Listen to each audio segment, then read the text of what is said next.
నమస్తే మిత్రులారా, నేను మీ శ్రీనివాస్ చౌహాన్ అడ్వకేట్. మిత్రులారా, ఈ పుస్తకం చట్టపరమైన సమస్యలకు పరిష్కారాలు మనం రాసిందే.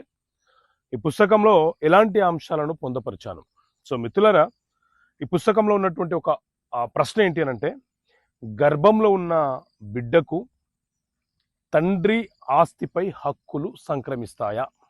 సో మిత్రులారా, ఒక వ్యక్తి వివాహం చేసుకున్న తర్వాత, భార్య గర్భం దాల్చిన తర్వాత అతను ఆకస్మితంగా మరణించిన సందర్భంలో, లేదా వివాహం చేసుకున్న తర్వాత భార్య గర్భం దాల్చిన తర్వాత భార్య భర్తల మధ్య ఏవైనా గొడవలు వచ్చి విడాకులు తీసుకున్న సందర్భంలో ఆ బిడ్డ ఆ తండ్రి యొక్క వారసత్వపు ఆస్తులకు వారసుడవుతాడా లేదా?